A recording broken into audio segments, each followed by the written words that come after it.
Thank you so much, Minister. Let's talk about South Africa's participation at the NAM and the G77 plus China this year here in Kampala, Uganda.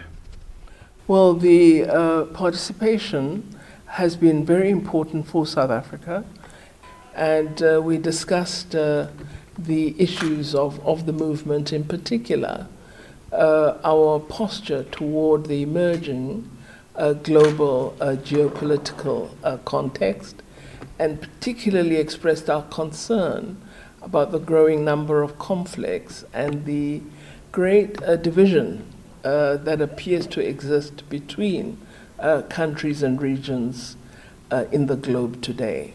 We also focused on the important subject of UN reform. As you know, as members of the non-aligned movement, we don't really have a strong voice in the UN Security Council as permanent members.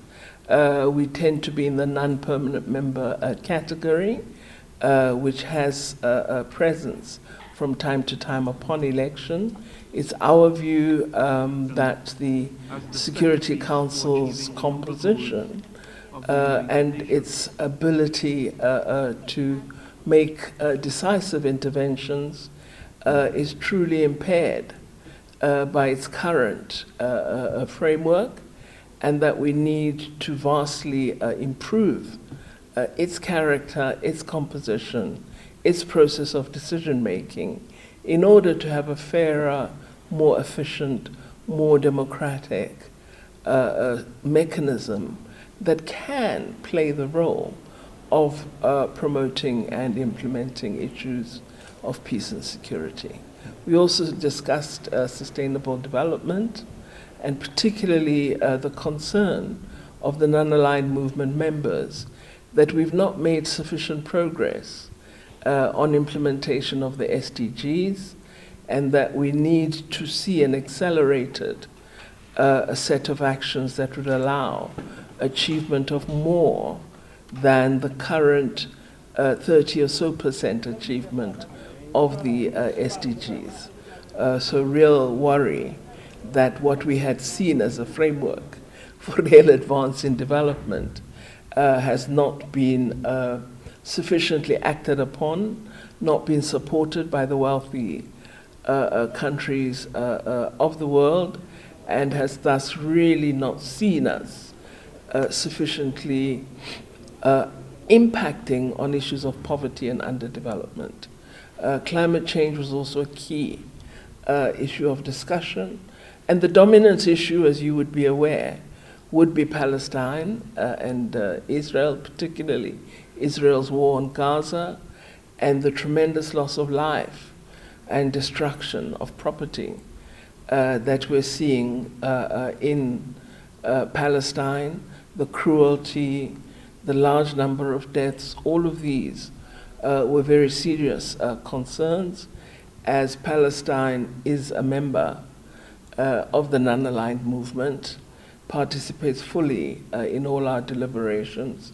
So the current situation in Palestine, and in particular specific support for the bold action by South Africa to approach the ICJ on the matter of probable genocide being committed in Gaza and the West Bank, was acclaimed by almost every speaker in the summit.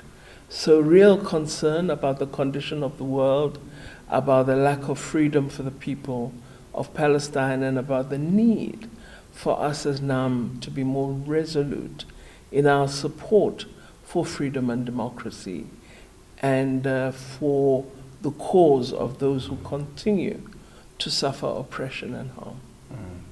Would you say that the NAM and the G77, particularly in support of South Africa's initiative as far as the ICJ matter is concerned?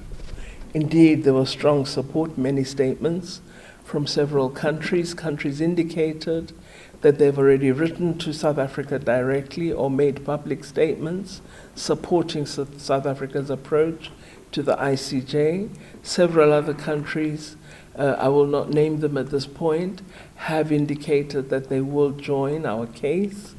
after the court has indicated its position on the provisional measures that South Africa has proposed.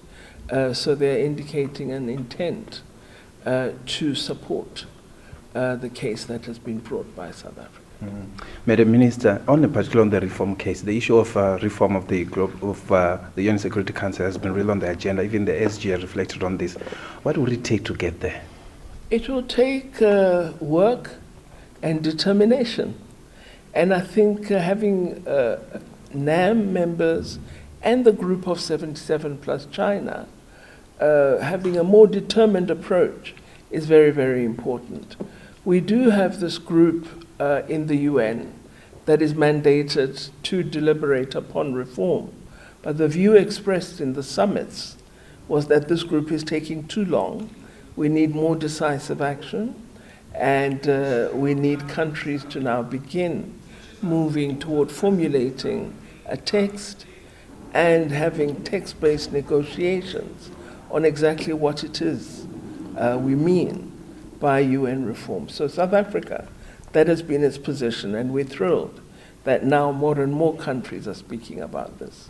Let's talk about some key bilateral meetings that you've had. I think these meetings, G77 in particular, and also for NAM, how much do they help in advancing the issues of conflict resolution, particularly if you have conflict in Africa, and those countries are members of NAM? How this global formation help in that on the sidelines you will have bilateral relations to iron out those issues? I mean, in particular Somalia, we have Ethiopia as well. Have you had some of the meetings and some of the deliberation, if you can talk about some of the outcomes?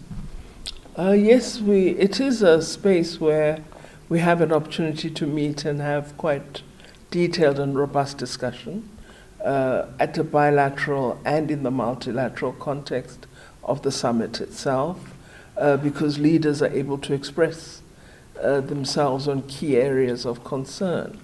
Ethiopia and Somalia were both able to speak in the plenary sessions, but more specifically, South Africa did have meetings with Ethiopia and with Somalia, and our president met the leader of Somalia, the president of Somalia, to get a full briefing, and he hopes at a future date to meet the Prime Minister of Ethiopia so that we can understand the issues far more clearly, and we hope avoid a deterioration into something that is much more serious than the situation is at the moment. But also, speaking of bilateral, I think this forum was an opportunity to connect with old friends as well. So we had bilaterals with Cuba, we met Venezuela, and then new friends too. We met Bolivia, Colombia, and we've had engagements, Malaysia, with colleagues that we don't often bump into.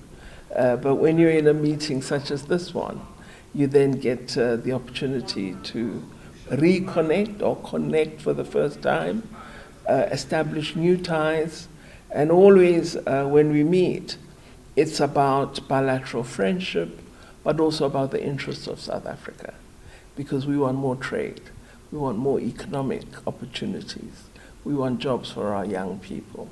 So we were telling them about what we're doing in various enterprises, about the strength of our agriculture, about our tourism and the wonderful opportunities for touring our country. So in these meetings, yes, we talk about world affairs, but we never neglect the dimension of our national interests.